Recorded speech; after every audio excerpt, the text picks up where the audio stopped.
Welcome to What Have You with Rachel Jankovic and Becca Merkel. This audio is brought to you by Canon Press. Before we get started, I wanted to mention that if you've enjoyed and been blessed by Rachel and Becca, there's really great news. We have just released the Canon app. You can get a 1-month subscription where you can find Becca and Rachel's audiobooks and listen to them absolutely free. Not to mention any and all previous conference talks they've done at Grace Agenda in the past. It's all in the Canon app, and it's all free with a 1-month subscription. Download it today in your app store of choice. Cheers.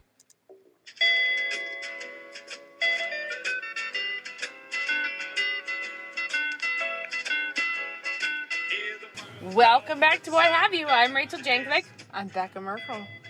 And we don't want to lose our treasure in heaven by boasting. Yeah, but we're gonna. But we are here. 2 weeks. We are here on a 2 Sunday night getting ahead of schedule. Weeks. Yeah, we're basically, this means the whole week we're going to be ahead of schedule and everything. Yeah, like basically my house is clean already simply Clearly. because we've gotten Clearly, a jump on we've this. done it all now. Yeah. We've done it all. All of it. Since last time, I've now made chicken sausage. And How is it turned out you ate Is it it good? yesterday. Did I? You did. I brewed It up a was large good. scale batch of 20 pounds of chicken recognize sausage. it as chicken, Rachel. Yeah. How did I didn't think about it very much, but Well, that's how it happened. it was good. Mm-hmm. It was really good. Are you happy about it? Yeah, I was actually really surprised that it turned. I think my watch is going to keep dinging because someone's texting me, and I don't know how to make my watch go quiet. oh well. Actually, Alas. I am really happy with how it turned out, and I was surprised that it turned out as much like what I was aiming for. Okay. As it Good. did, because what I Good. did was look at a recipe that Hannah Stute kindly sent me because she heard me talking about it on the last podcast. Okay. But it was not it was like Roman chicken, some other kind of sausage. But I looked at the ratios of things that they had in that one, like how much salt to how many pounds of Sure. meat, kind of Okay. guesstimate. Yeah. And then I looked at the ingredients on the sausage that I was aiming for, and I just sort of yeah. whizzed the whole thing up. But I wasn't confident when I was doing things like throwing in however much vinegar and however much lemon juice. I wasn't sure that what was going to come out the other end was going to taste like what I was Did you hoping. write it down? So I did. So the I next wrote it time down. you do 40 pounds. I wrote it down, and I wrote down how much, because I blended up some red peppers to add to it, and then Yeah. the stuff. I wrote it all down, Good job. and then I ground it all up, and we had the saucepan hot, cast iron skillet hot, so we would just fry a little Right. piece of it and then taste it and Yeah. see how we Yeah. were doing. Go back and add some more salt and Right. mix it up. It was quite the party. It sounds really fun. Now I'm in it to do the all one kinds of time- sausages. The one time that I found myself there with you are dinging. Yeah, I'm sorry. You're just really dinging. The one time I found myself there with the ingredients list from the product, and then a lot of other recipes, and then trying to put it all together. Mm-hmm. I still feel really ripped off about this, but I feel like I did do a medium good job of... It's like fairy dust. When you hear Fairy the dust tone, in the the time will background. be. No, it was... Maybe I've told this story before, but while we were living in England, I randomly bought this cereal. It came in this tiny box. It was nowhere near... Oh yeah, I remember this. Nowhere near This as was big as your a big thing of quest to Cheerios. purchase Sultana raisins. No, it wasn't sultanas. It was Chilean flame raisins.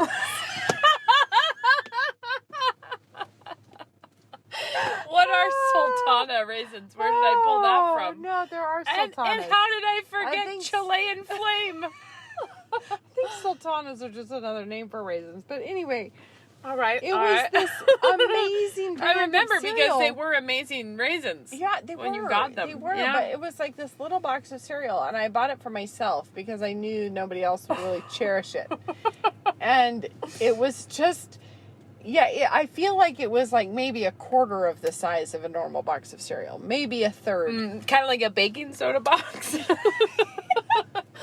I bought Feed it the whole 'cause I was family like, with this. why not try that? And so I did. And then the first day that I ate it.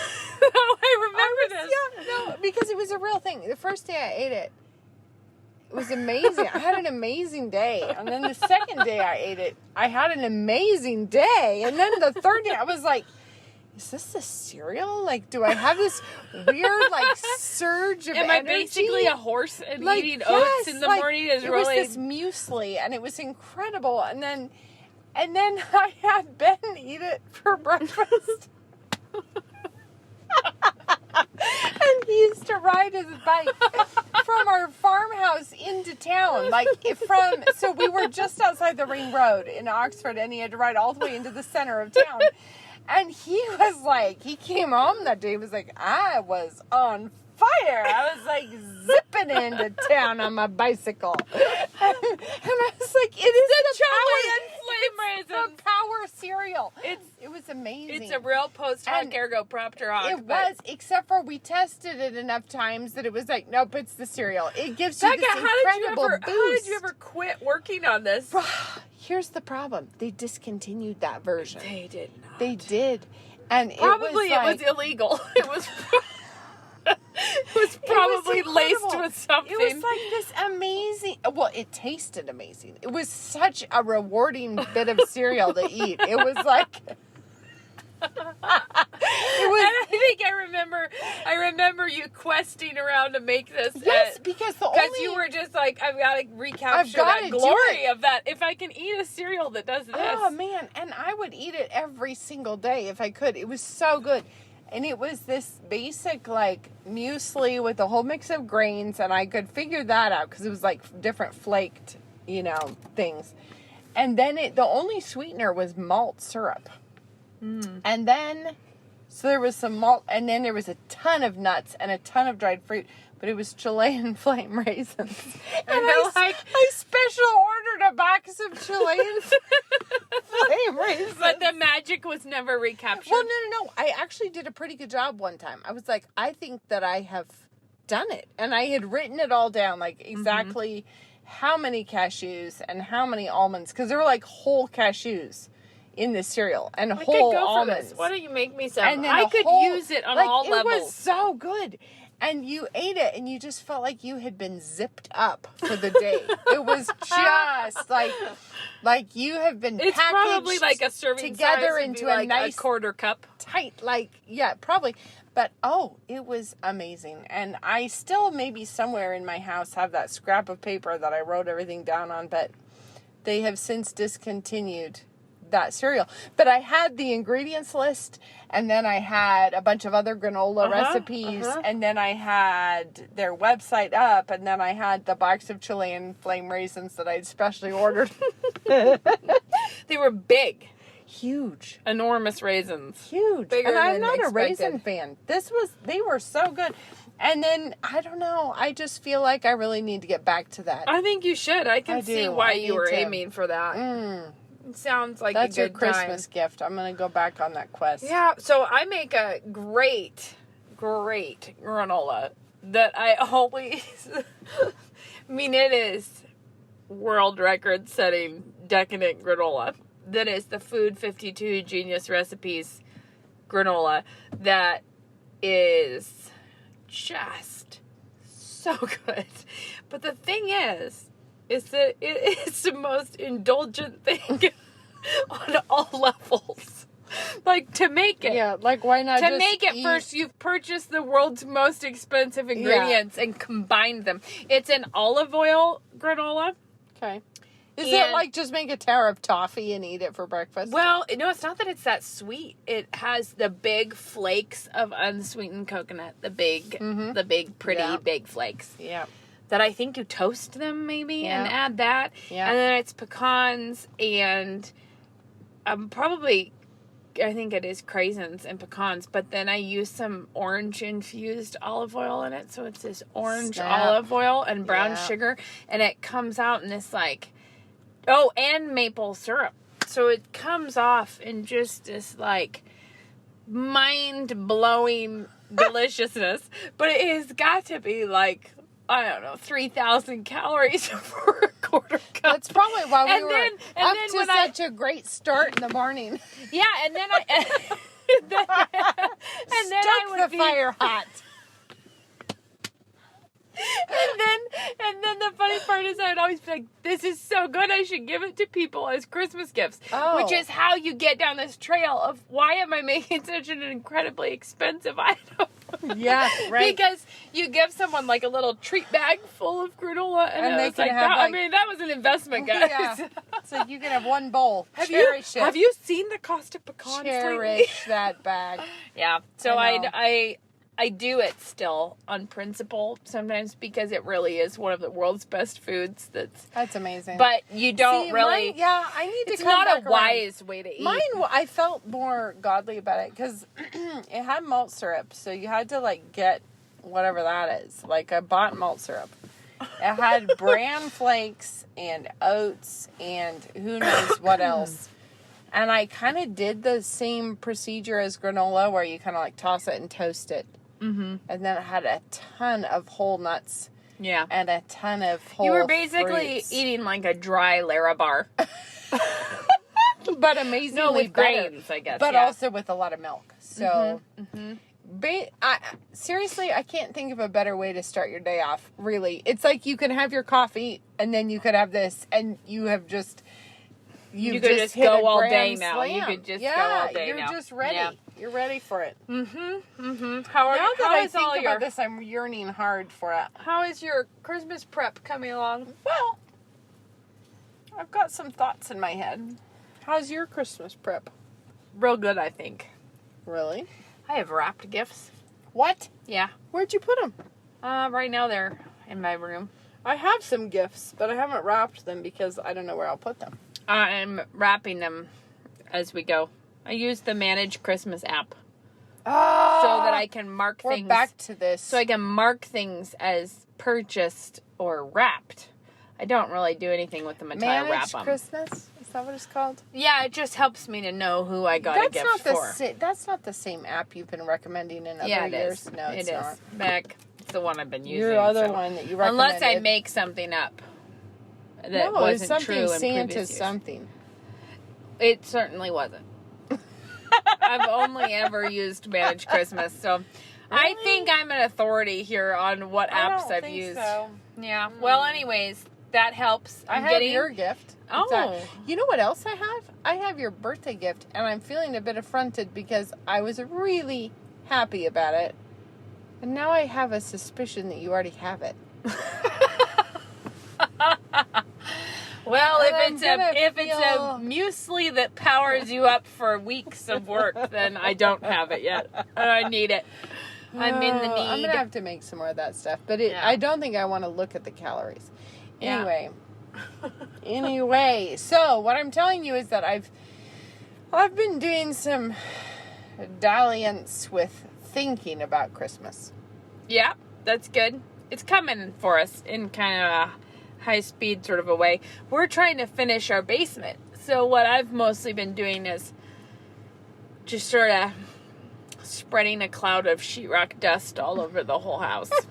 That's how I Has prepare. a way of doing it. Yeah, there's no real keeping it. I'm trying to Keeping get it my down there. room painted, carpeted, and my front room finished wallpapering it by the end of Thanksgiving break. So basically 2 weeks from right now, Rachel, you won't even recognize my house. It's going to be so dealt with. It will really be fixed. Everything will be fixed. No, by I then. have my roll of carpet sitting there in my house. It's so good. It's so good. I'm so happy. Yeah, about look, it. you sent me that picture of it. It Ugh. looks awesome. It feels amazing on your feet. I'm just gonna probably have to just spend my time shuffling around on it. That sounds ideal. I know, and I did find a medium decent paint color. It's not as good as my one that I loved in England, but I have. oh well. I want to bring this up because I think like I'm sure that in our listeners we have a wide variety of responses to Corona situations and whether or not people think it's a good idea to be wearing masks. So I'm not here to like, I'm not. Yes, you are.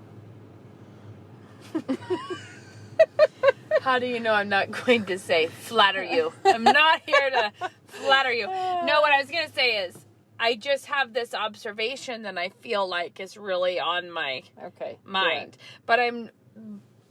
But for some of you, if you were persuaded, if you're wearing masks all the time and you were persuaded that masks are actually preventing illness and et cetera, you might just have to suspend that belief for a moment to get on board with what I'm trying to say. All right, so pretend you're in an alternative universe. Well, no, there's a puzzle that's like, even if the masks are doing what people say that they are doing, the puzzle that I cannot figure out is why there are people like walking in the dark of the night alone with a mask on. I don't know. Or why is someone alone in their car wearing a mask? No, you know what was really getting me today? I had to drive Ben to the airport because he's on a trip. So drove him up and back. And as you're driving along, you see these cars. On a highway with no stop points. Yeah, it's not like they're... Or the one that really had me in a confused was cars, they're just barreling down the highway. One person in a mask, the other person not in a mask. And I'm like, how did you two get into the car together and come to this resolution? Yeah, like, so I don't know. This is what I'm talking about, though. Like, or somebody who says that they're wearing masks in their own homes 24/7. Because why? Well, that I'm just saying, this is a live puzzle. And then one of the other things for me was, like, when you drive, like, on U of I campus, every last human has a mask on. Okay. Since when have college students or everyone at the skate parks been the society's most compliant? Well, Rachel, or we have experienced that, right? With the most outraged, the people who are outraged at our behavior of not Romans 13ing hard enough are the people who have never abided by a rule. See, my question is, where are all the rebellious teenagers when you need them? Well, that's the thing.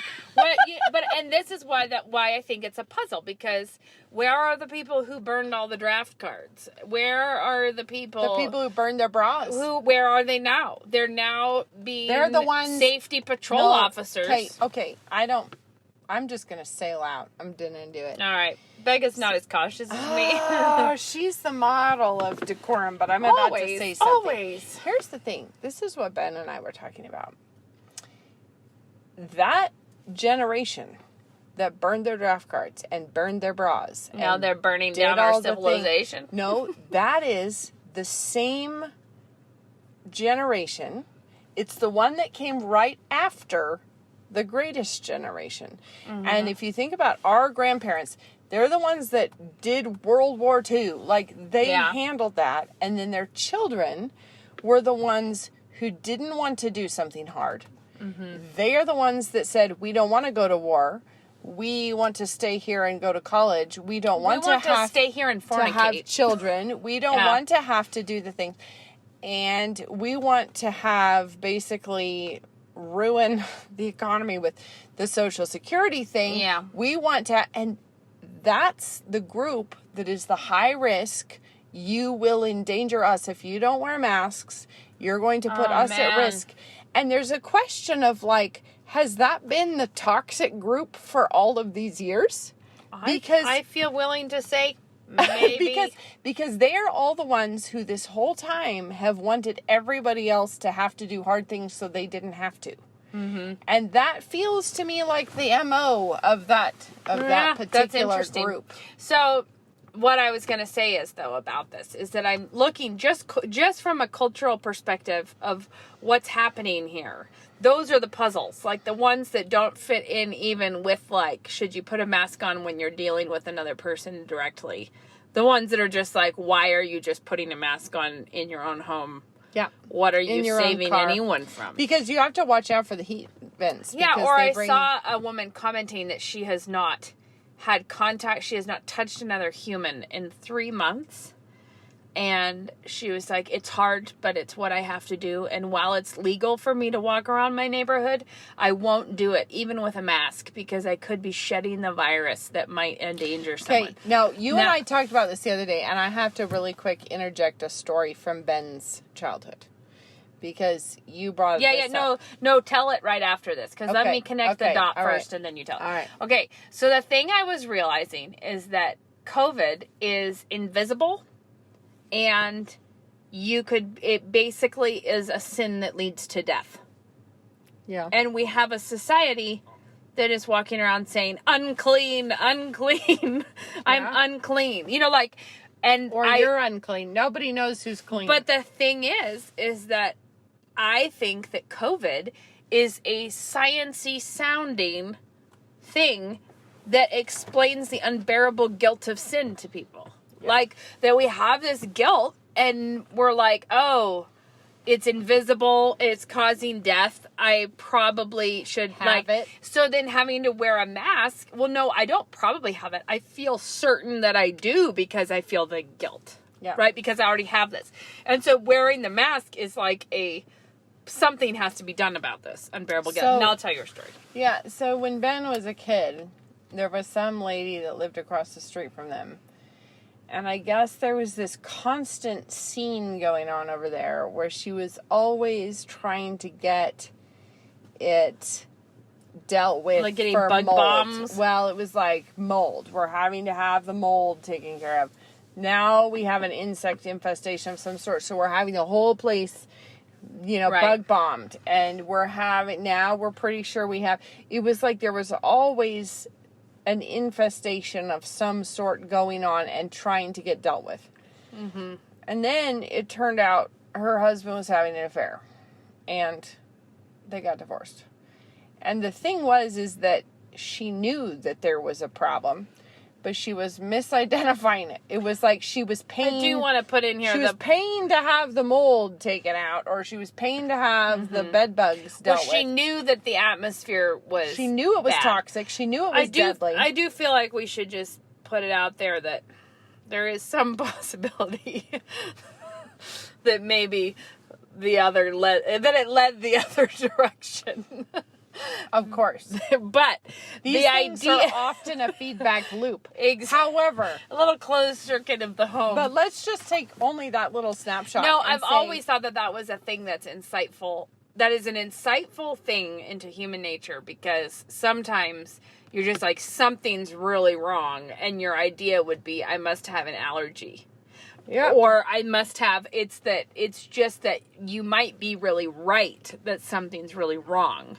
But you're looking incorrect. to atmospheric or physical or things when what you're having is a massive spiritual problem. It's a sin problem. It is not a bug problem. And that's really common to think that, and I think in our era, it's especially common because it's such a therapeutic era. And we're like, is your toddler disobedient? Probably you should hit him on the head with a chemical rock of some kind. But the thing is, because we have a materialistic society, we don't believe there is such a thing as sin. There are only chemical imbalances. Yeah, so you just gotta fix it. If you can just tweak the formula a little bit. Right. If you could just eat that muesli again. I know. You could be healed. You could be healed of your sins. That one I'm gonna give a, there's what's the word? Parentheses. That's what I'm looking for. Parentheses. That one's off to the side. That one might help. However, like getting your house bleached out, or getting it treated for the black mold you're pretty sure is in there somewhere, or getting the lice taken out, or getting the woodworm. It's such a common situation. And I do think there's a horrible attempt at omniscience going on right now with this virus. Because I told you, didn't I, that I ran into that woman who was like blaming everything on the administration, and she was like, every other virus we've been able to nip in the bud. And I looked at her like, what planet have you been living on? Viruses have always had the better of us.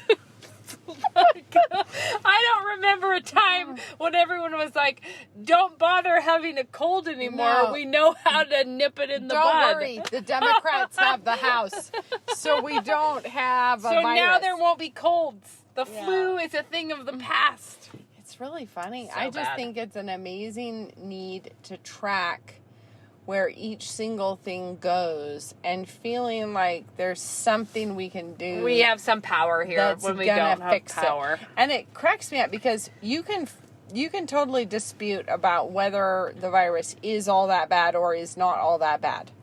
But let's just say for a second that it is all that bad. Mm-hmm. I'm reading the book of Amos to my seniors at Logos right now because we read a chapter a day. And gosh, is that relevant? It was like, I sent you plagues and you did not repent. Right. I sent you this and that and you did not repent. And it's like, let's just pretend this really is the plague. This really is the Black Death. God sent it to us and we said, nope, we're fixing it. We're going to do it with masks. We have the solution. And we're going to double down and vote for Biden. That's what we're going to do. And cheat to get him in. I feel like I have to tell you this because today you were not at the same service as I was. But Right. we had a guest preacher. But yeah, how was that? Oh, he's great. But he grew up in Ireland, and he was a fabulous preacher, but he threw us all for a loop right off the bat by saying he was going to be preaching from Psalm 8. And I think we were all like, really? Like, I didn't know anybody nicknamed Samuel. Like, I really didn't, but we realized it was Psalm. He just says it's Sam. He's going to preach to us from Psalm 8. And I think we were all... so great.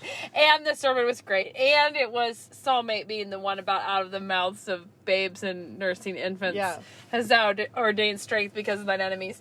And there was this point where he was saying that David is saying, he's looking at all the works of God, but the thing that he's really marveling at is man. What is man that you're mindful of him? And it was a great sermon. But that Luke and I both got the giggles when David talks about the strength of nursing infants. Like, he was like, nothing is coming out of their mouths that is strength. They need the milk of their mother. It's like they're like, and he said, David looks at that and says, you've ordained strength because of thy enemies. And then he says, David, catch yourself on. And I really loved that turn of phrase, like, catch yourself on. And I'm just assuming that meant, like, catch up with the facts of life. Kind of like, come on, get a real... But I feel like there's a lot of times when I should be saying, Rachel, catch yourself on. Get on with it. Yeah, that might be the theme of most of my days, actually. Yeah, but now I'm trying to remember, why did I say that? We were just talking about the corona thing. You're saying, that's what I was trying to say. I was thinking, catch yourself on with, like, how life actually, like, God is actually in charge. Well, we are not actually in charge of the viruses. It's like deciding, everyone, we're going to take steps and prompt action so that the rain will behave in the pattern that we set for it. It's like well, except for everyone's. As Luke was like, it's really interesting that when we were kids, the dispensational thing seemed to really dominate Christian life. And he was like, but now it's all the pagans that are immanentizing the eschaton. Ragnarok. They're like, is the world is ending if you don't stop it with your shopping bags now. The world is going to crumble apart. I think the hubris has been amazing from the beginning because we have actually out loud, as a matter of public policy, said that we're going to handle the weather. And we're gonna do it. We're gonna do it by means of our plastic policies. Which container did you put your tin cans in? Oh, which container did you put your plastic bags? You are not doing your part towards fixing the weather. Now the thing is like the idea of fixing the weather is outrageous. And it's like, actually, this is a very old impulse because you have the pharaohs used to say that they were the incarnation of Ra or whatever, and they were the ones that made the sun rise. You know, this is I've pretty old. seen that. I don't Like, know we're how gonna totally. handle it. I don't We're know gonna how do it. totally accurate this is, but I'm pretty sure it's. I mean, I know it's partly accurate. I just don't know how much it parallels with this. That, you know, when Moses and Aaron go to Pharaoh when they in the Exodus, that each one of the plagues was a direct insult to one of the Egyptian gods. Sure. And the biggest being, well, actually, probably the biggest would be the death of the firstborn, which would have been the next god, right? Like, because weren't they saying that pharaohs were gods? Okay. So the firstborn son would have been the next, like, Well, especially the heir from apparent. Pharaoh all the way down. Yeah. yeah, that will kill, basically, God is in charge of even the lives of your own, you know, throne. But then the darkness, they were known for worshiping the sun god, like to have the plague of total darkness is like your sun god don't got nothing. You know, like all of those, they worshiped the Nile, didn't they? So the Nile was turned to blood. Like there's, each one of those was a very deliberate and direct insult to their god. And if you want to parallel that with what we're going with now, the coronavirus is a very direct insult to our God, which is like this, we have the power over our health and our, like, Well, not just we that. can control what we Think decide of to the moment control. we're in. Politics and science, we have thought are our saviors. And both of them are curled up on the floor having a twitch. You kind of feel like it's worse than that. It feels like the Lord put them in the stocks in the public square. The two of them are just... And they're not listening. No, and they're still being pompous from their very difficult position.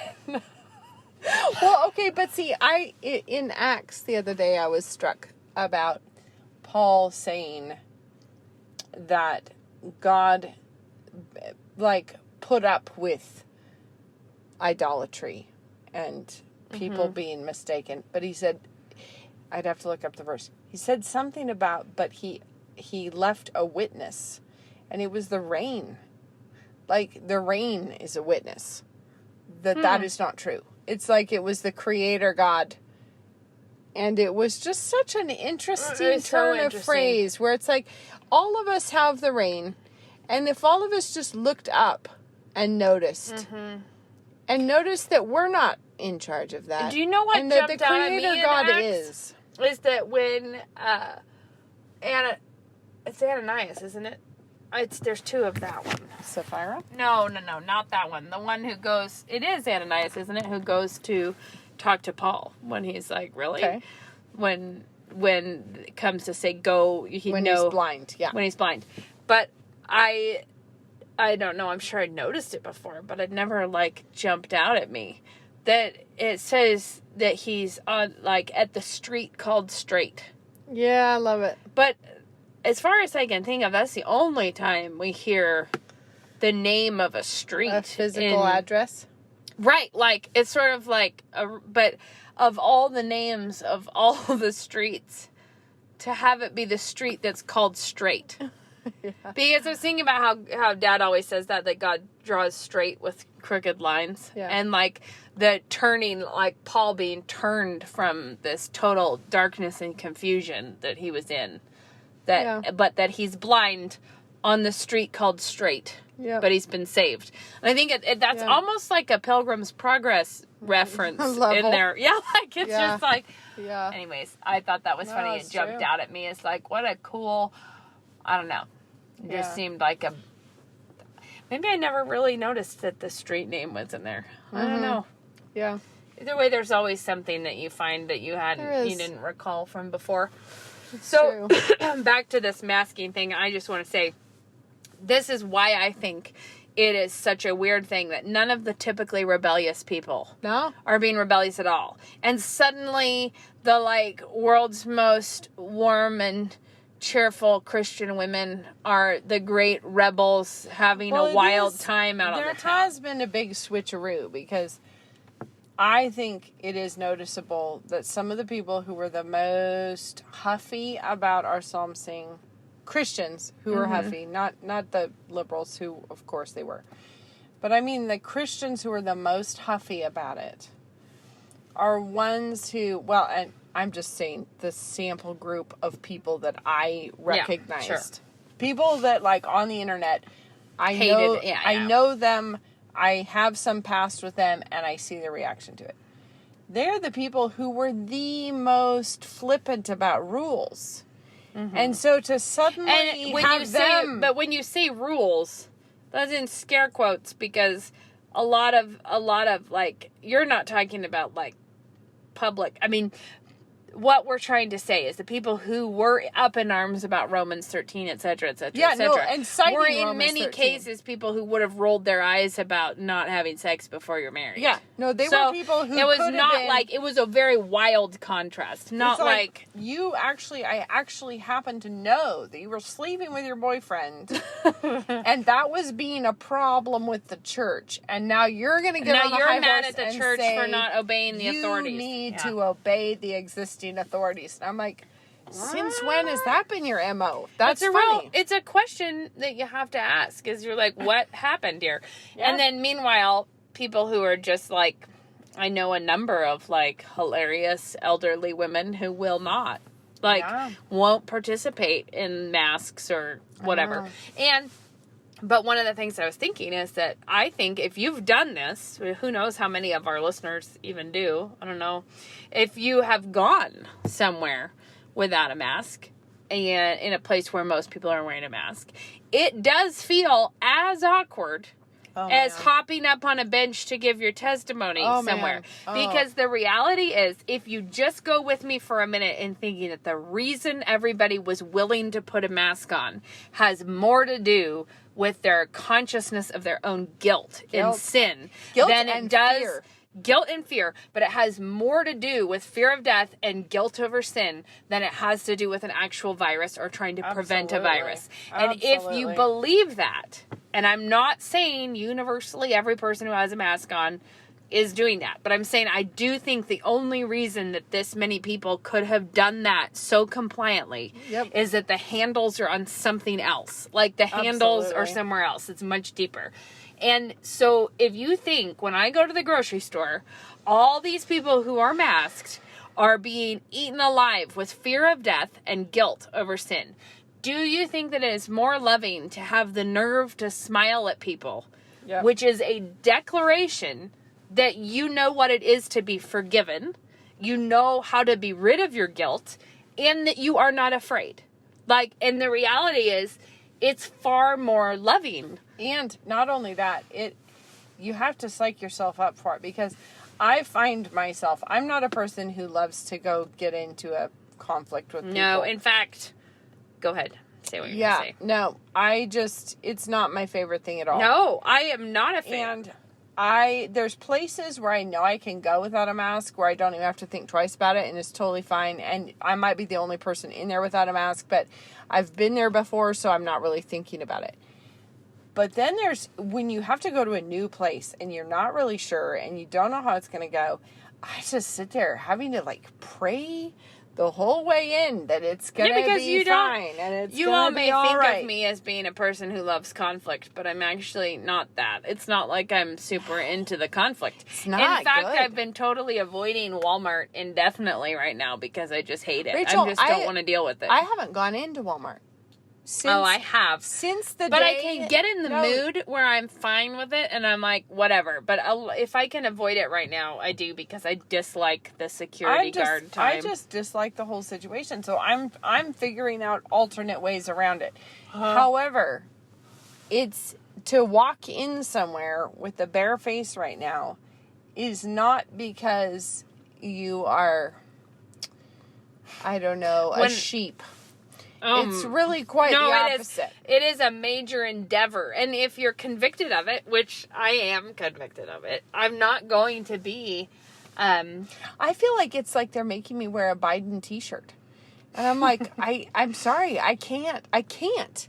Well, I did tell you, I did that at the Joann's. The guy was like, you have to wear a mask. And I said, do you want me to leave? And I was like, no, it's all right. I'll just give you a mask. And I was like, well, I won't wear one. Are you asking me to leave the store? Like, because, Yeah. you know, I was like, I'll leave. If it's a private business, I'll leave Yeah. if you want me to leave. I was standing there with Lena, and he was like, just looking at us. And I said, and I was like, I conscientiously object, so I won't wear one. Do you want us to go? And he was like, no, it's fine. Just go ahead. So we just busted on through, got what we needed, and left. But I hate having to have that moment with everyone. And I'm like, I will drive to another town. I will order it from Amazon. I will figure out how to get it delivered, whatever. But I'm like, but when I walk in there, I'm not putting it on. I just but this is the thing, is that it is, in a way, it's a real encouragement to realize, if I think that the whole world around me is walking around with their masks on, essentially declaring unclean, unclean. Yeah. As a forgiven Christian woman, my role in that situation is to declare, contrary-wise, clean. Yeah. I have been saved from guilt. Yeah. I have been saved from the fear of death. Like, shame. I have been saved from shame. I am saved from being so pushed around by other people's guilt and fear and shame. And the reality is, it's not easy, but it is something that I think is important that we do. And if I'm whizzing anybody up out there who's been faithfully wearing a mask to show that you love your neighbors, I'm not so small-minded that I think that nobody can be honestly loving their neighbors doing that. I just do think that, I think it's misguided, but it's not the same thing as thinking it's not. I'm not saying you have no love for others if you have a mask on. Part of this is understanding that, we all live in very different little pockets, and so what's happening in our little neck of the woods is not the same as what's happening elsewhere. But the contrasts of our little local picture have been turned way up to be very, very, very heightened. Like, it's very, it's... I have a mask that if I really have to, I stick on, that's basically sheer, so you can tell that I'm in a bit of a funk about the mask. I would say situation. that if I had a reason, like if I thought that I was contagious, I would behave very differently. Very much. I'm not, very it's much. not that I'm trying to say, I'm not saying that COVID doesn't exist. I'm saying that it exists. Go around licking doorknobs just for fun. Right, but I think it exists in a culture that is conflating it with our sin problem. Well, today I drove Ben to the airport, and then I was going to hop in the car and drive home for an hour and a half, so I ran in to use the restroom. Well, I'm not going to throw a big hissy fit at the airport. I just put the mask on, I walked in, used the bathroom, and I walked out, and that was it. And I'm not going to make a big last stand at the Alamo over that. Why not, though? I mean, but who doesn't want to put in a few good hours with the airport cops? It's like, you know what, I'm just going to do it because that's where I am right now. Yeah. And there are certain times to fall on your sword and certain times to not fall on your sword. Well, I'm just ready to be kicked out of all locations in Moscow, but that keeps me from going in a lot of them. I'm a little put out about Christmas shopping this year because there was never anything really to shop here. But you would go in anyway and grab stuff for stockings and you grab things for, and I'm just like, it's hard. I'm not going to. It feels like this Christmas season we have to run with a weight vest on. And I'm like, all right, let's do this thing. So a week ago, our fitted sheet on our bed tore straight across the middle, like a huge, like three. Your linen one? No, because my linen one did it too, and I had to have so it was this cotton sheets, but it just tore right across. And this is because probably, very likely, it was because I have a bedside table on either side, and our room is small, so the bedside table goes wall to bed to bedside table to wall. Like, it's very snug. And so when you're putting the fitted sheet on, you're stuffing it down in between the bedside table. Well, there are these doors on Ben's side, and I keep the laundry basket in there, and the hinge had fallen off, and so we just screwed it back on. The tip of the screw had popped out the side of it because it was slightly too long, so I think it kept snagging the sheet right there. Eventually, it just tore right across. I was very put out. However, it was time to upgrade the sheets anyway. But think to yourself, when your sheets have torn across from side to side, where do you go in this town of Moscow? Well, there's very few ideas. So Bed Bath & Beyond Human Endurance. So I Walmart. walked into Marshall's. Marshall's, right. I made a big, hello, smile at the man. I'm just walking. He shouted at me from afar that if I wanted a mask, he could give me one. I was like, great. And I just went. That's the first time I've gone in there. They didn't have a single set of king sheets. So I went home feeling very put out about the whole situation. But at least I blew by that guy at the door. I'm of I Marshall's. did that, and I don't really have any other idea. And then I had booked a grocery order from Walmart. And I suddenly thought, Walmart has sheets. And I looked, and they did have a set of cotton king-size sheets, and I ordered those on up, and I got them. And so I'm just saying, I'm going to weird lengths right now, but I am still not going to put the thing on because I'm like, no, can't. Well, even if you are a committed masker, just consider it. Consider how you should interact with people. I think if you think that they're actually being eaten alive by fear of death and guilt over sin, how should your behavior, you know what I mean? But also, there's a real, I think we're, did I already tell you the story of Toot Hill Butts?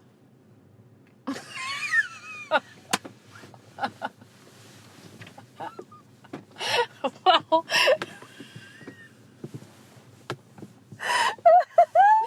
I think I've heard it, but I forgot it enough to be surprised. Okay, Go ahead, Beck. Give us the talk. Where we lived in Oxford, we had to drive past every day this street, and it was called, I'm not joking, Toot Hill Butts. And you're like, how is that possible? And so we drove over there to be like, what is this thing? And the other part that's really surprising is that none of the English people seemed to think anything of they it. seemed to not notice that would be in any way confusing. And so it's a very serious road sign right there. A nice cast iron Toot Hill Butts. Yeah, okay. Yeah, there it is. Yep. And you're just like, what's going on with that? So we drive over there. We drive down Toot Hill Butts. And what you find out is that it's a long, windy hill that takes you to the bottom. And then there you are. You're stuck. You can't get back out. It's a teensy-weensy little cul-de-sac down there, and we had to legit do like a 94-point turn to get ourselves back out. And I think this might have been the very place where Ben is trying to reverse and forward and reverse and forward and reverse and forward to twizzle around. And he kept biffing this shrub. And the lady came out and stood on her porch with her arms folded and just watched. Oh, just to make you feel casual. As we tried to, sneagle our way back out of Toot Hill Butts. Oh, man. And what you find is that Toot Hill Butts is a river of no return. You can't, you go down it, you can't get back. And I feel like our whole country has shot down Toot Hill Butts. So you're just you're making us even less relatable to our English listeners. 2 weeks in a row, guys. I'm sorry. But it's like, I think that we've done it. We're down there and we're like, well, we're not going to come back out. That's for sure. And I just don't know what we think we're going to do. It's so true. We're down there. We're stuck. Pretty soon we'll reach this paradise where everyone's at home with a mask on. I don't know. It's like, I just think they're doubling down and then doubling down again. And Washington has just released the deep, dark evils of... Basically, it's going to kill 100,000 jobs. I mean, it's winter now in Washington, and they're saying no indoor dining. But the at thing any is, restaurant. they're trying to double down on their original decision that yes, this was worth it, and yes, it's Yeah. still worth it, and Still yes, worth it. Great basically, decisions. we threw the virgin in the volcano, and it's still making bad noises, so we're gonna throw a bunch more virgins in the volcano. Moses and I had to use the bathroom at Wind Cove.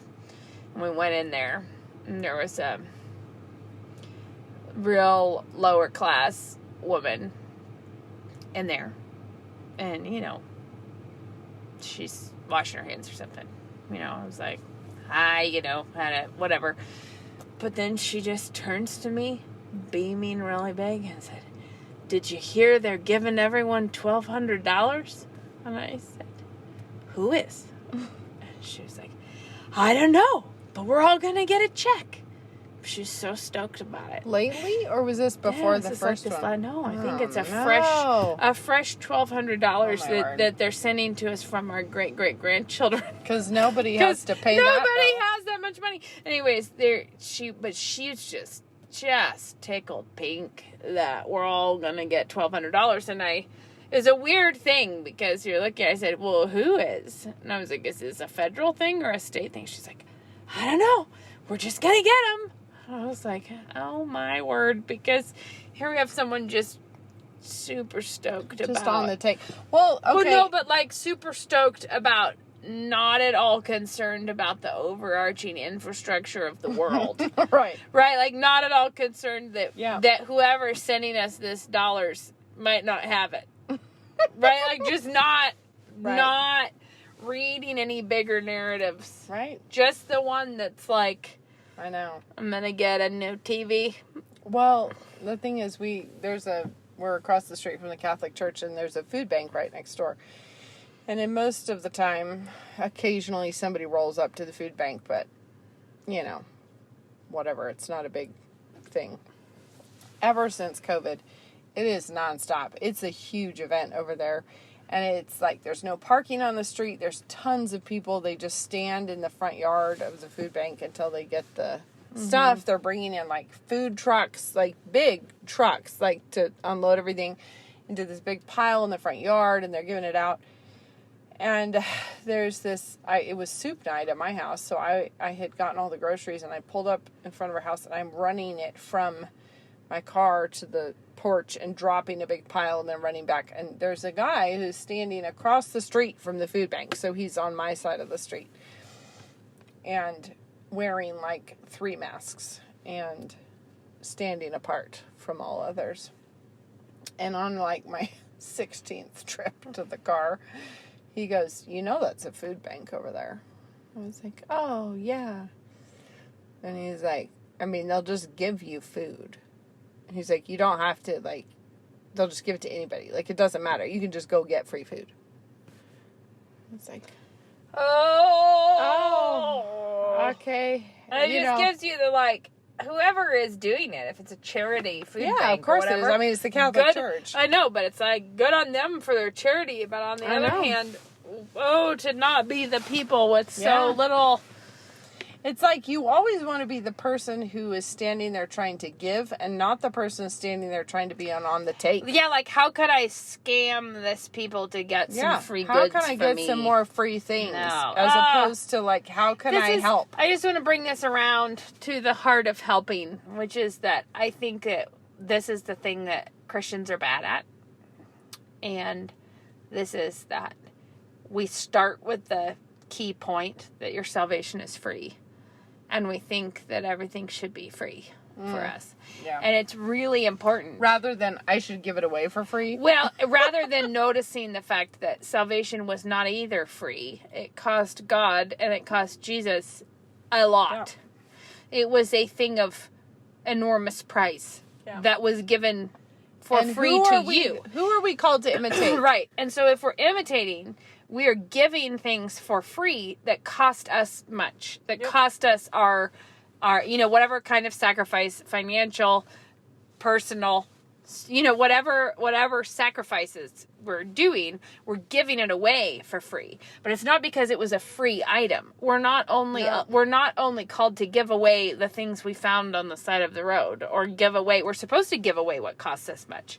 And the thing is that when you have a lot of people doing that, it creates a very different, it is a signature thing of Christian culture that people give what costs them much freely. Yep. And people receive freely that they might give more freely. Like it is a really beautiful thing, but it's not like we are Christians are the big takers. We're not meant to be the big receivers of, and so many Christian women go around like that's what we're doing. We're looking for someone to give me. Someone needs to give me couponing. Yes, but I should be getting free encouragement. I should be getting free love and support and free admiration, and I should be getting free, like all these things Meals that everybody. when I don't feel good. Everybody owes me all of this stuff, and never what should I be giving away, and what should I.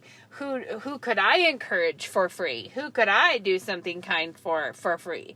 And it is not a thing that we're super gifted at in this day and age. Not right now. No. I mean, historically, that is what the church has been known for. But we've gotten ourselves, a little... perhaps, down Toot Hill butts also. Yes.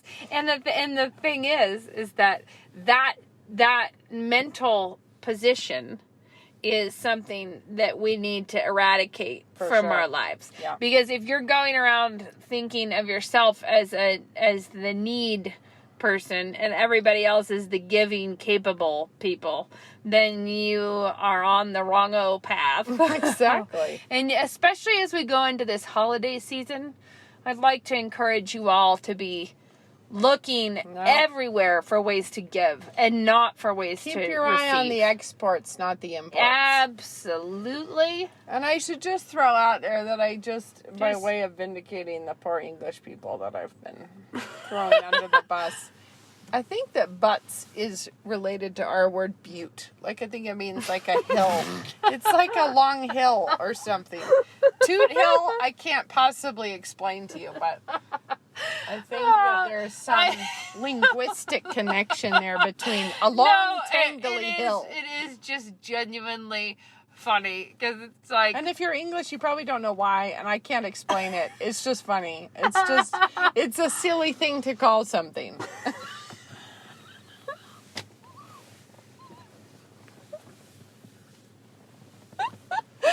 Oh, no. It's more than silly. It's a little coarse. Well, it's a coarse jest, but turned into a serious road sign. But a slightly incoherent coarse jest. Yeah.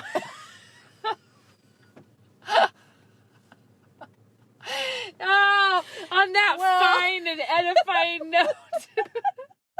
It's a good metaphor, though. We're gonna have to maybe sign off here without any further tips. Do you have a tip? Because I don't have a tip. Didn't we already give some? Wrap a present. Stay safe. Don't wear a mask. All right, until next time. Bye-bye. Bye.